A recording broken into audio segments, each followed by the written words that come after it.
No sé si estaba la persona que estaba preguntando recién. Sí, sí. Bien. O sea, lo que yo intentaba decir es, las hipótesis no son las zonas. Las zonas son las zonas, las hipótesis son las hipótesis. El tema es que yo planteo las hipótesis y a partir de las hipótesis sé dónde está mi zona de rechazo y mi zona de no rechazo. Si yo tengo, esto es de test de hipótesis, ¿no? Eh, si yo tengo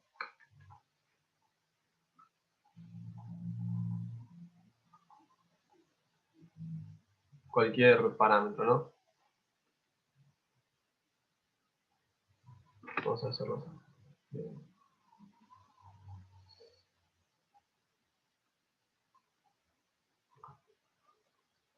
Y voy a poner K de constante porque vale para cualquier caso. Entonces, no importa que sea, que estemos viéndolo en contra de cero. Y voy a tener esto así. Si es de igual contra distinto, reparto la mitad a derecha y la mitad a izquierda. ¿Sí? Si en vez de ser igual contra distinto es mayor o igual contra menor, acumulo todo a derecha.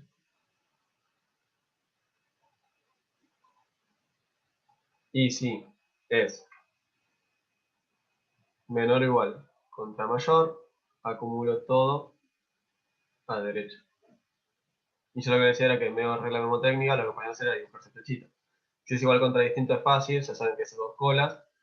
Si es contra mayor, dibujan la flechita y encuentran que tienen que hacer la zona de rechazo a derecha. Si es contra menor, dibujan la flechita y se dan cuenta que la zona de rechazo está a la izquierda. ¿Se entiende ahí, Marisa? Sí, sí. Ah, bien entendí. Gracias. No, de nada. Bueno, continuamos entonces con el ejercicio, ¿sí? Nada, mi estadístico me cayó en zona de rechazo, entonces podemos afirmar que, bueno, que hay una significatividad estadística en esta vinculación, ¿sí? Eh, o sea, otro resultado a nivel económico no tendría sentido, ¿no? Entonces, digo, pensemos, imagínense que yo no rechazaba la hipótesis nula, no podía afirmar que beta 1 sea cero, no tenía evidencia empírica suficiente como para afirmar eso. Y digamos, eso sería muy extraño. Sería muy raro que yo no encuentre evidencia estadísticamente significativa de eso. Probablemente, no, probablemente nuestro modelo no esté completo y tenga mucho por mejorar y hay otros factores que son relevantes dentro de la ganancia, ¿no? Digo, no sé, que puede haber cambios de costos, puede haber cambios de impuestos, un montón de cosas. Hay un montón de cosas que pueden alterar mi retorno final más allá de la renta. Hay un montón de cosas más que pueden alterarlo más allá de la renta. Ahora, no tiene demasiado sentido pensar que las rentas son irrelevantes para el retorno final, la ganancia neta de una empresa, ¿no? Entonces, ¿qué podría suceder? O sea, ¿por qué un modelo podría encontrar una relación de este tipo que ya sabemos que existe, ¿no? Si lo pensamos de alguna manera, estamos más cuantificando esa vinculación, pero la vinculación sabemos que existe. No hay ninguna duda de que esa vinculación existe. Entonces, ¿qué podría estar pasando atrás de un resultado acá que no es estadísticamente significativo? Bueno, puede ser que la varianza de las ventas no sea muy alta, eso no lo charlamos, no lo discutimos, pero lo menciono igual porque está bueno aunque sea mencionarlo. Cuando mi X tiene mucha varianza, si la variable explicativa tiene mucha varianza, eso me ayuda a ganar más precisión en mis estimaciones. O sea, ceteris paribus, digo, como, sin incrementar el resto de las varianzas de error. Eh, Ahora, más allá de eso, lo dejamos un poco de lado porque ni lo discutimos ni nada. Por otra parte, puede ser que nuestro tamaño de muestra sea pequeño, ¿no? Entonces no nos alcance el tamaño de muestra para lograr identificar estos efectos con la suficiente precisión. En cuyo caso, bueno, podría ser que aumentar el tamaño de muestra sea una solución a este problema. Y también puede ser que el resultado de la empresa de verdad al final dependía más de otras variables que de las ventas. No sé, que es capaz que es una empresa que se financia en base a concursos y no realiza ventas, o a premios, o o donaciones, qué sé yo, no sé. Digo, o sea, podría ser que también estemos en otro caso directamente, pero por cómo está planteado el ejercicio, podría ser que no nos dé estadísticamente significativo y que eso haya dependido de, o también puede ser, y esto no lo escribí acá, pero eh, ¿qué habría pasado si no hubiera sido ninguna de estas cosas? ¿Qué podría haber sido también? Podría haber sido que haya sido un momento donde hubo particularmente muchos shocks y, digamos, todo funciona bien, todo está bien, pero en este momento hubo muchísima volatilidad, ¿no? O sea, no sé, eh, que la empresa para estos momentos, no sé, estuvo pagando deudas de antes, qué sé yo, lo que sea. Digo, piensen, se le rompieron cosas y tuvo que agarrar e invertir, incurrir en otros costos distintos que no habían tenido en cuenta. Nada, en definitiva puede ser que nuestro modelo haya sido, esté un poco incompleto, pero digo, lo que la intuición dice es que esto debería dar bien, ¿no? Y acá yo abajo les hago otro comentario, ¿no? Que es, ¿qué habría pasado si en vez de preguntarnos por qué esto sea mayor que cero, nos hubieran preguntado por qué la variable sea estadísticamente significativa, ¿no? O sea, hacer el test de significatividad individual, o también, como muchas veces se le dice, el test G. Bueno, habría sido exactamente lo mismo, no habría habido ningún cambio, la única diferencia es que yo, o sea, mi estadístico, ¿cuál habría sido? Me voy para arriba. Mi estadístico habría sido el mismo, ¿sí? Bajo la hipótesis nula, beta 1 es 0. Así que es exactamente el mismo estadístico. Si me hubieran dicho bajo la hipótesis nula, beta 1 es 80, bueno, habría sido otro caso. Pero bajo la hipótesis nula, beta 1 es igual a 0. Entonces, mi estadístico para el test de significatividad individual es este. Entonces, podríamos volver a calcularlo y naturalmente vamos a llegar al mismo número. Por supuesto que sí.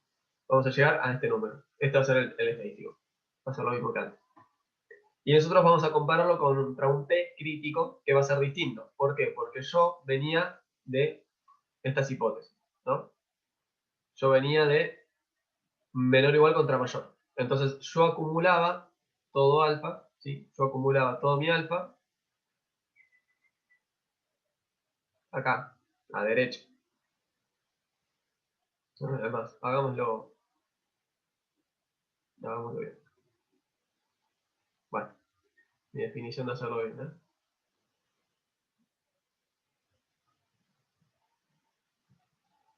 Profe, Sí. ahí no me doy cuenta cómo te dice que tenés que estar bajo cero, o sea, no en el enunciado. Dice que verificar que el aumento es significativo, o sea, que hay un aumento y para nosotros que ese aumento sea significativo quiere decir que tiene que haber un aumento. El aumento es que esto sea mayor que cero y que sea estadísticamente significativo, quiere decir que lo vamos a rechazar acá.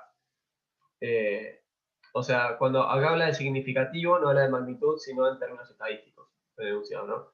O sea, fíjate que esto crece y que ese crecimiento es estadísticamente significativo. Si ese crecimiento es alto o bajo en magnitud, no nos lo está tratando el enunciado, ¿no? Eh, Nos podría haber dicho también, ¿no? Si el aumento en las ganancias ante ante un aumento unitario de las ventas, no sé, es mayor que un tal valor. Nos podría haber dicho eso. Pero cuando nos dice así, no se está pidiendo, lo está pensando en términos significativos o sea, cuando habla de significativo lo dice en términos estadísticos y no en términos de magnitud, ¿ok? Claro, porque la zona de rechazo había dado 1,6, entonces, nada, es un aumento, pero no es significativo, entonces rechazamos, pero por eso me No, había perdón, sí, quedado dando vueltas. es significativo. Obvio. Si el estadístico dio 38, la zona de rechazo era a partir de Claro, 1,7, rechazábamos la hipótesis nula, entonces era estadísticamente significativo. claro, claro. Pero como que 1,6 era zona de rechazo, eso significaba que si no estaba en 1, o sea, si es mayor a 1,6 es significativo. Pero un aumento de 1,6 justo no era significativo, ¿entendés? Eso es lo que me había quedado ahí. Pero, o sea, vos ahí no estás viendo el aumento, estás viendo el estadístico, ¿no? Estás viendo ese épsilon muestral. Yo estoy Sí, sí. comparando esto contra beta 1, sino que lo estoy comparando contra mi estadístico. Ah, perfecto, perfecto. Porque Profe, una porque el pregunta. estadístico es el que tiene esa distribución. Esa distribución no la tiene beta 1 sombrero. La distribución de student la tiene el estadístico, que el estadístico es beta 1 sombrero menos beta 1 sobre la raíz cuadrada de todo eso. ¿Sí? Sí, mi sumate, mi sumate. Genial. Eh, creo que ahí Meli tenía una pregunta, si me permiten, déjame cerrar nomás con esta idea. Sí, sí, sí. Creo que, Igual que está relacionado con la unidad anterior, más que nada, así que nada. ok, bueno. Lo que yo les intentaba decir era que si en vez de hacernos esta pregunta nos hubieran dicho, bueno, hacerme el test de significatividad individual, lo que habríamos tenido serían estas hipótesis, ¿no? Entonces, uy, perdón, acá, ¿de dónde? Lo que me habría pasado es que habría cambiado mi forma de acumular la probabilidad, ¿no? Yo en vez de acumular alfa, habría pasado a acumular alfa sobre 2, ¿no? Que esto se da en el valor 2, y también habría acumulado alfa sobre 2 del otro lado, ¿no?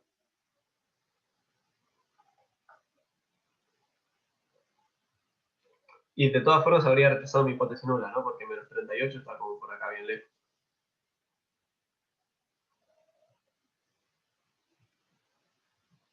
¿Sí?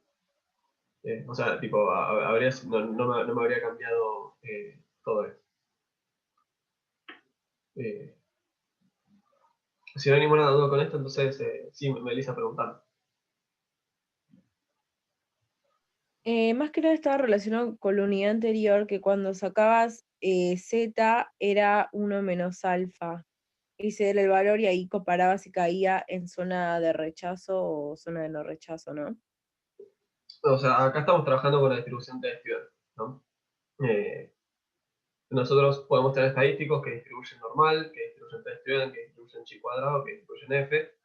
En nuestro caso, sí, esto de la unidad teórica, de la parte teórica que vimos en las clases, el par de clases pasadas, este estadístico de acá, que es el que vamos a usar para testear nuestras hipótesis, tiene una distribución t-student. Entonces, lo que yo tengo que hacer es ir a la t-student y buscar entonces los valores críticos, porque mi estadístico distribuye así. Si este estadístico distribuyera normal, lo buscaría en la tabla de la normal. Si el estadístico distribuyera, eh, no sé, chi cuadrado, lo buscaríamos en la tabla de la chi cuadrado. Yo digo la tabla para decir la tabla, ya saben que lo buscan donde quieren. Claro, sí, pero era el valor de 1 menos alfa, ¿no? Claro, o sea, digamos, yo acá estoy dejando alfa a derecha, entonces, no sé, por ejemplo, para el verde, digamos, este de acá, el 2, vale, mucho. El valor crítico de ahí lo voy a encontrar como el t sub 1 menos alfa sobre 2, 58 grados de libertad. Y el azulcito sale el t crítico de acá, sale de hacer 1 menos alfa, sin dividir por 2, 58 grados de libertad.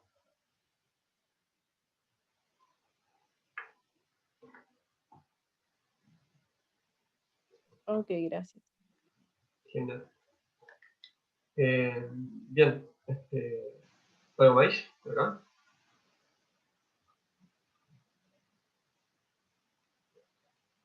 Bien, voy a borrar entonces todos estos dibujos y voy a avanzar. Eh, digamos, pequeña recapitulación hasta acá. Lo que hicimos fue, nos dieron una serie de datos, estimamos el modelo, dijimos qué supuestos se tenían que cumplir para que ese modelo se estuviera cumpliendo. Después hicimos un intervalo de confianza para mi estimación de I. ¿Sí? Recuerden que el intervalo de confianza para I depende de qué valor está adoptando X. ¿No? Eso también es muy importante. Después hicimos un test sobre beta 1. No nos fijamos que beta 1 fuera o sea, nos fijamos que fuera positivo, no hicimos un test de hipótesis para eso y encontramos evidencia empírica que favorecía la hipótesis de que beta 1 efectivamente era positivo. También le hicimos el test de significatividad individual, ¿no? Que es un poquito más difícil de rechazar la hipótesis nula porque yo antes rechazaba, no sé si vos caías de acá para allá, y ahora como reparto a mitad, esa zona de rechazo se me ocurrió un poquito, ¿no? Entonces, bueno, también hacemos hipótesis individual si quieren, y también llegamos al mismo resultado. Lo que nos falta es lo que vimos y que no, y que no hicimos aún es onda de ajuste, ¿no? Que decimos, bueno, acá tenemos un pequeño indicador que es súper útil, que es el R cuadrado. El R cuadrado está entre 0 y 1, y lo que hace es mostrarme de una forma sencilla y amigable qué tanto de la variación en los datos logra explicar mi modelo, ¿no? O sea, y eso es lo que vamos a estar encontrando ahora, ¿no? El enunciado dice qué porcentaje de la variación de las ganancias es explicada por la variación de las ventas, ¿no? Digamos, lo pregunto de otra manera, lo que estamos buscando es el R cuadrado, ¿no? Entonces, recuerden, el R cuadrado tenemos dos formas de obtenerlo, ¿sí? Tenemos dos formas de obtener el R cuadrado. Una era hacer 1 menos la suma de cuadrados residuales sobre la total, y decíamos que esto era equivalente a hacer la suma de cuadrados explicada sobre la total, siempre y cuando tengamos intercepto, que a los fines de la materia siempre vamos a tener intercepto. Entonces, la suma de cuadrados totales es la sumatoria de i al cuadrado menos n por i barra al cuadrado. ¿Sí? Digamos, no hay mucha novedad acá. Esto de acá es un dato del enunciado, ¿no? Nos dice que la sumatoria de i al cuadrado es 1,6 millones. Y acá para i barra vamos a hacer lo mismo. N por i barra al cuadrado, esto es i barra, esto es i barra al cuadrado, y esto de acá es n por i barra al cuadrado. ¿Sí? 60 por 9.900 dividido 60 elevado al cuadrado. ¿Sí? El cuadrado lo agarra a la n que está afuera. ¿Sí? Hacemos ese cálculo, llegamos a que la suma de cuadrados total, ¿sí? Es 15.210. Ahora, ¿cuál es el tema? Yo podría buscarme la suma de cuadrados explicada, ¿no? Que vendría a ser hacer la sumatoria de i sombrero al cuadrado menos n por i sombrero barra al cuadrado, que es lo mismo que hacer i barra al cuadrado. Ahora, nosotros ya obtuvimos la suma de cuadrados residuales hace unas cuantas slides, y ¿qué vamos a hacer? Bueno, directamente usemos esta alternativa de acá, que nosotros ya conocemos la suma de cuadrados residuales. Listo, perfecto. Entonces, ¿cómo hacemos? Hacemos 1, perdón, 1 menos la suma de cuadrados residuales, que eso ya lo obtuvimos hace un rato, que era 579 y pico, dividido la suma de cuadrados total, que es 15.000 y pico. ¿Sí? Al hacer toda esta diferencia, nos queda 0,96, y eso es mi R cuadrado. ¿Sí?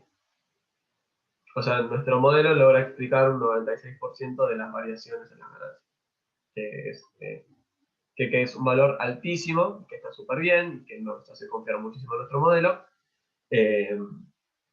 Digo, o sea, es una muy buena señal, pero dijimos, un R cuadrado alto no quiere decir que el modelo esté bien, un R cuadrado bajo no quiere decir que el modelo esté mal.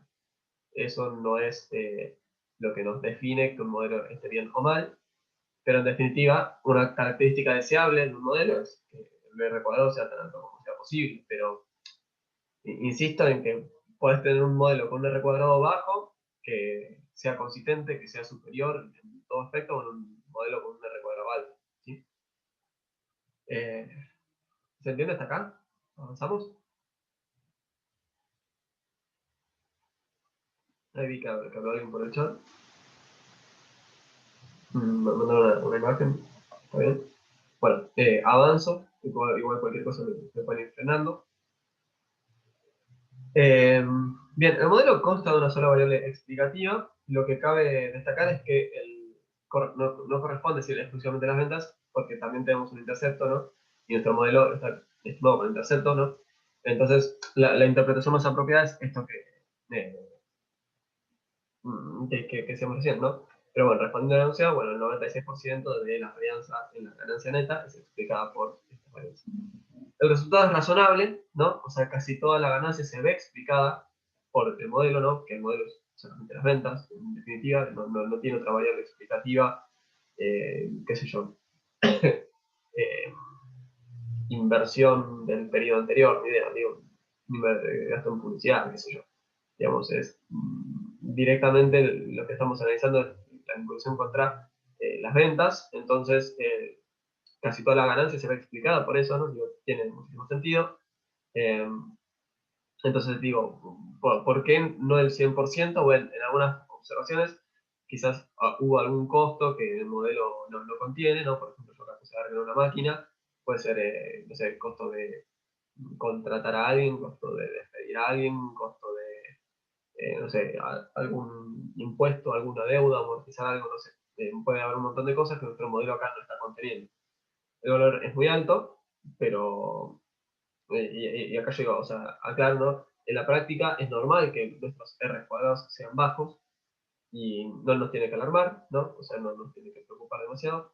Yo acá, bueno, enfatizo esto que acabamos de decir, ya lo discutimos, así que no voy a dedicarle demasiado tiempo más, pero digo, me parece súper importante que recuerden, o sea, que el R cuadrado no sea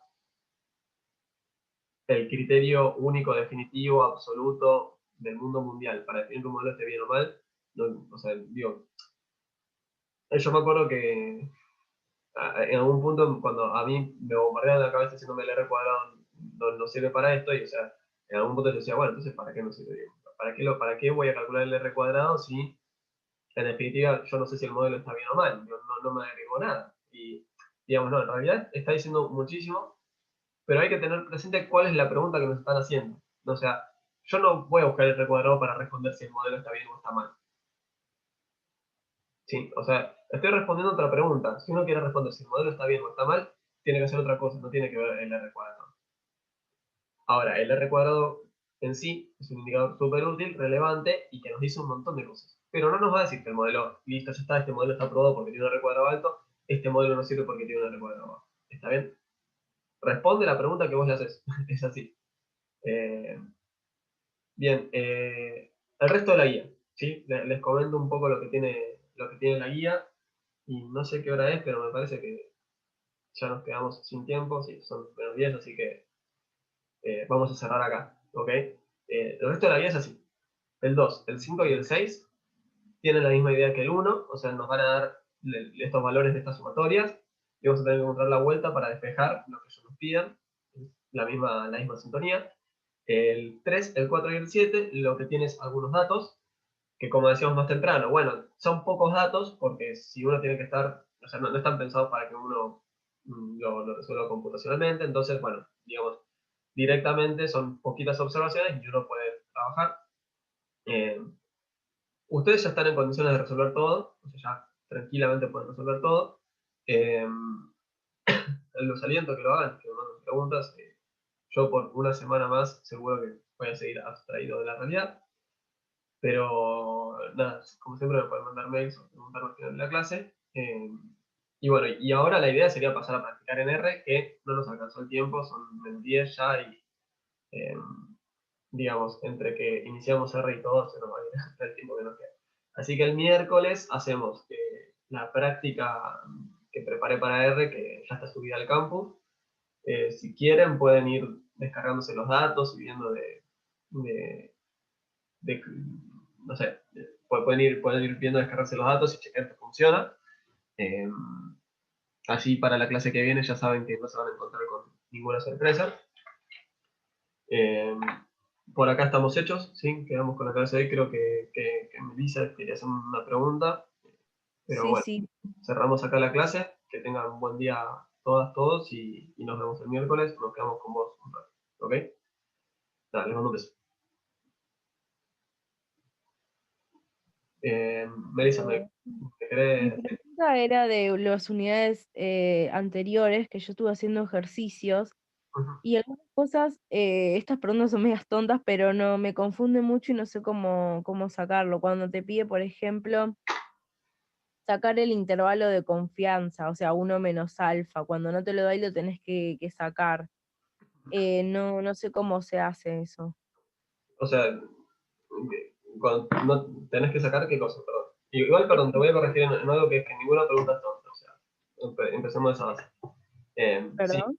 que digo que ninguna pregunta es tonta, que decís que capaz tus preguntas son tontas, pero no, para nada. O sea, Ah, claro. no te equivoques. Cuando te pide sacar el intervalo de confianza. Sí, o sea, nosotros nos piden sacar un intervalo de confianza, agarramos, hacemos cantidad pivotal y despejamos. Y de ahí obtenemos los límites del intervalo de confianza. Claro, pero tenés que tener el valor de U y de X raya, ¿no? Para sacarle intervalo de confianza o no. No, o sea, a ver, a mí para empezar me tienen que decir qué intervalo de confianza quiero. No sé si yo quiero un intervalo de confianza para la media, para la varianza o para qué. En el caso Para la... de, de que nosotros teníamos el intervalo para la media, decíamos, bueno, a ver, o sea, primero decime qué querés, ¿no?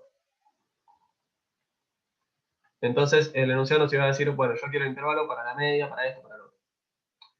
Entonces en función de eso, yo te digo qué te voy a usar, ¿no? O sea, o qué intervalo, qué forma voy a usar. Si vos me decías, por ejemplo, ¿no? Que querías el intervalo para la media y el desvío desconocido, listo, mi t era este. X barra menos mu sobre sigma sobre raíz de n, y esto distribuía normal con media mu y desvío sigma, perdón, y esto distribuía normal estándar, ¿no? Si vos me decías que querías el intervalo para la media con el desvío desconocido, lo que decíamos era que íbamos a usar este otro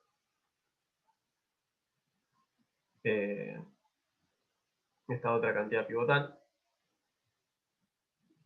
y esto dependía de si usabas el n o el n-1, ¿no? Si usabas el n-1 te quedaba así, y esto distribuía t de student con n-1 grados de libertad. Y así con cada caso, ¿no? Para la chi cuadrada usábamos el lema de Fisher y así. Ya me quedé sin espacio. Entonces, lo que vas a hacer es decir, bueno,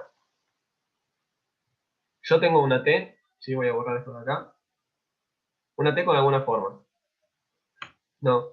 Y esta tiene una distribución que para ser generales vamos a poner phi, ¿no? Entonces lo que busco es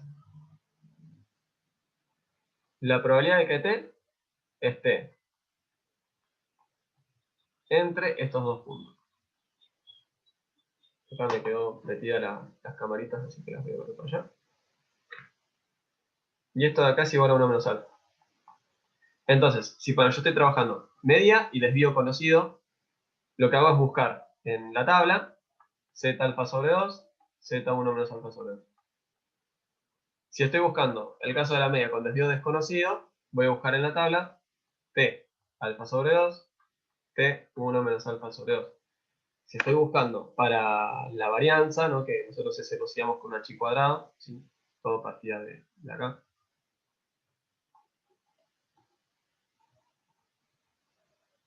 Que distribuía chi cuadrado con n menos 1 de libertad. Entonces lo que vamos a buscar es, yo acá, perdón, no aclaré, n-1, n-1. Si me lo pedían para la chi cuadrado, bueno, o sea, este valor de phi, lo que voy a hacer es buscar en la chi cuadrado, alfa sobre 2, con n-1 grado de libertad, y lo mismo para la otra.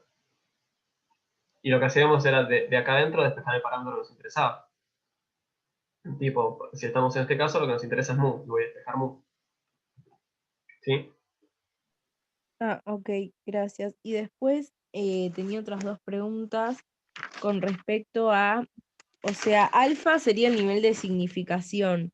Y yo tengo anotado que el error era la longitud dividido 2, pero después también tenía problemas para sacarlo de la amplitud, que era límite superior menos límite inferior. Pero cuando, por ejemplo, estamos trabajando con la U, con la distribución normal, ¿cuál sería el intervalo superior y el intervalo inferior?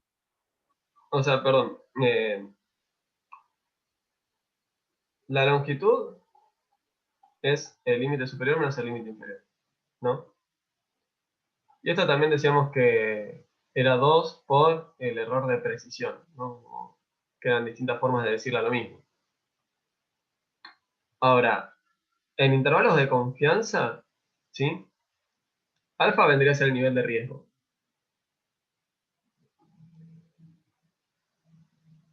Bien. Alfa vendría a ser el nivel de riesgo. Y 1 menos alfa la confianza. Ahora, ¿cómo encuentro yo el error de precisión? Hago límite superior menos límite inferior. Menos límite inferior, todo sobre 2. Ahora, ¿Eso qué sería, perdón? esto es el error de precisión. Si quieren, o sea, no recuerdo ahora qué notación usamos, pero digo, es el error de precisión. Ahora, esto en intervalos de confianza. En test de hipótesis, lo que hacíamos era decir, alfa es lo mismo que decir probabilidad de error de tipo 1, que no es lo mismo que error de precisión. Decíamos que era igual a, o sea, nivel de significación.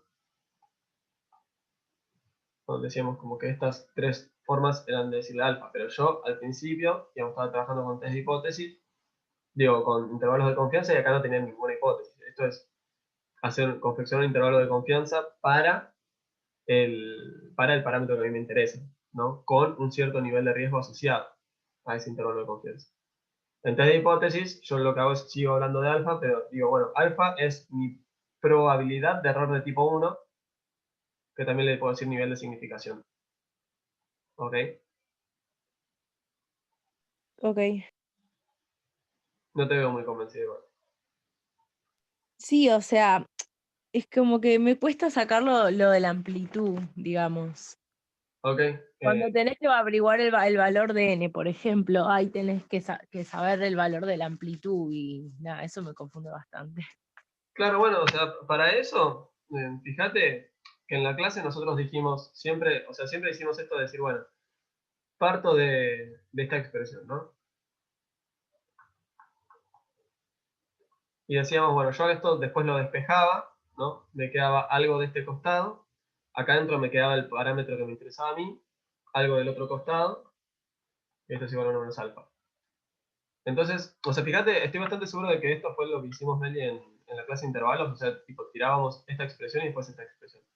Sí, sí, me Entonces, acuerdo. cuando tirábamos esto, nos quedaban el límite superior, que es el superior, y el límite inferior, que es el inferior, ¿no? Ah, Entonces, o sea, disculpa, el resultado final sería el límite inferior y el límite superior, digamos. claro, o sea, estos son los límites para satisfacer esta probabilidad y todo. Yo después hago todo un despeje, ¿no? Que acordate que ahí pasamos a usar probabilidad a usar confianza, porque lo que me queda en el centro ya no es una variable aleatoria. Entonces, lo que terminamos diciendo es, o sea, cuando te quedó el despeje y te quedó el parámetro que a vos te interesaba en el centro, ¿no? Que este parámetro podía ser mu, podía ser sigma cuadrado, y no recuerdo si vimos, creo que también podía ser p, no me acuerdo si vimos algún otro caso. Entonces lo que hacías después era decir, bueno, longitud igual a límite superior menos límite inferior. Y acá en esto siempre que tenías, bueno, tenías metido, no sé, algún estimador del parámetro, ¿no? Más algo menos el estimador del parámetro menos algo, ¿no? Siempre llegabas a una expresión así. Y esto por la longitud. Y acá adentro tenías metida una n o alguna otra cosa. Y entonces lo que hacías era, bueno, siempre terminabas simplificando esto. Bueno, se me murió el lapicito. O sea, terminabas simplificando esto de alguna manera, que en algunos casos no, porque te era un producto, pero en general para los casos que vimos, que si tomo algo de esto, seguramente va a ser así. O sea, digo, va a ser con suma y no con producto.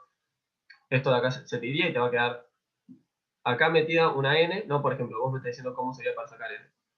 Acá adentro te va a quedar metida una n, y lo que haces es despejar la n de esto. O sea, de esto van a ser todos números excepto una n. Y despejar la n. Claro, sí, sí. Y una pregunta, la mu, ¿en qué caso sería la que va en el medio? Esa sería la distribución normal, digamos. Cuando tenés el valor de X raya. Es que no necesariamente, porque acordate que nosotros decíamos, a mí me puede interesar el intervalo para la media con el desvío conocido o la media con el desvío desconocido, ¿no? Si yo conozco el desvío, uso esta cantidad pivotal, que esto distribuye normal, y si no lo conozco, uso esta otra cantidad pivotal, que esto distribuye T-Steven, ¿no? Le pongo un estándar acá abajo. Este le digo la cantidad de libertad que tiene. Pero digo, o sea, fíjate que vos tenés dos casos alternativos para la media, y no necesariamente tiene una misma distribución, porque va a depender de en qué caso estoy parado. Sí, tengo dos casos. Uy, Dios mío. Pero bueno, creo que se entiende, ¿no? O sea, vas a tener que ver qué dato te dio el enunciado. Si el enunciado te dijo yo conozco el desvío, listo. Si no conozco el desvío, tengo que usar el caso alternativo. Claro, o sea, yo cuando me dice el desvío conocido siempre pongo la U, digamos, en el medio. O Para sea, los dos. Porque... claro, pero ya cuando el desvío es desconocido, ahí, bueno, es otra cosa. No, o sea, va a ser lo mismo para ambos casos. La diferencia es que, o sea, en uno, después, o sea, chusmeate las filminas, y fíjate que, o sea, en uno lo que vos tenías era Z, todo esto acá, Z, no, o sea, si es desvío conocido. Y al final te va a quedar esto así, ¿no? Y acá te va a quedar un X barra, ¿no? Menos un Z por algo. Y después te va a quedar X barra más Z por algo, ¿no? Claro, yo vengo haciendo ese. Y pero fíjate que si yo acá el desvío no lo conozco, lo que me va a terminar quedando es acá una T por algo y una T por algo, ¿no? Claro, pero ese es el caso cuando el desvío es desconocido nada más. Claro, pero fíjate que en los dos casos me quedó mu en el centro. Yo le estoy haciendo el intervalo de confianza para la media. Eso es lo que yo decía. Ah, sí, eso sí. Como que igual esa mu me va a seguir quedando en el centro. Porque es justamente, yo quiero que en el centro me quede el parámetro que me interesa a mí generarle el intervalo de confianza. Quiero encontrar el intervalo de confianza para ese intervalo, bueno, entonces para ese intervalo. Quiero encontrar el intervalo de confianza para ese parámetro, entonces siempre voy a hacer el despeje de forma tal que me quede el parámetro en el centro. Solito. Ahí mandé al chat como un archivo, un PDF que está como encuadrado, digamos, esto de la amplitud y todo eso y cómo hacerla para cada caso por si le sirve para chusmear. Bueno, genial. Porque está bastante claro, entonces, tal vez, no sé, como que le queda resumido ahí. Así que Meli, si te sirve, míralo. Bueno. Acá en el chat igual no veo ningún PDF, o sea, ningún link. ¿Dónde lo mandaste al grupo? No, acá el chat de Zoom acá. está. Es una carpeta. A mí me figura, Meli, igual, si no A mí después... a mí no me aparece, por eso pregunto. Qué bueno, raro. ¿se lo quieren pasar después por el chat de WhatsApp? ¿Te copás, Mica, con eso? Sí, no hay problema, después se lo paso por Al grupo WhatsApp. directamente. Genial. Gracias, Nico. Igualmente, nada, o sea, también están las slides, está todo por si quieren. Y también está el libro, ¿no? Digo, o sea, hay un montón de material. Después igual también tenemos la clase de repaso, que vamos a rever un poco de estas cosas. No sé, Meli, igual si volviste a ver la clase práctica, si estuviste en la clase práctica o la volviste a ver, pero ahí como que todo esto lo hicimos paso a paso y fíjate, de última me consultás también un poco vinculado a eso. Dale, gracias, Sebas. No, de nada. No sé si alguien más tiene alguna duda. Y yo quería preguntar algo sobre el punto 4 de la unidad anterior. Ok. Cuando es calcular la potencia, el punto C, digamos, el inciso C sería. Ok. No lo tengo acá, pero sí, decime. Como que la potencia era 1 menos beta, ¿no? Sí. Entonces, yo tenía dudas si el 0,85 era beta o directamente era la potencia, porque yo lo había hecho con otro método y todo ese método, digamos, me dio beta y me dio 0,85. Y a eso le tendría que restar el 1. Pero no sé si en clases tipo en el 4 nos faltaría calcular la potencia, o sea, restarle 1 a beta, o ya la potencia directamente es 0,85. Claro, bueno, o sea, para empezar ahí, primero que todo, les digo, se está por cortar, así que nada, si se corta salimos y volvemos a entrar, no hay problema. El problema, o sea, digo, para estos ejercicios es muy sencillo pensar directamente que, o sea, la potencia siempre va a ser un número alto y la probabilidad de error debería ser un número bajo, ¿ok?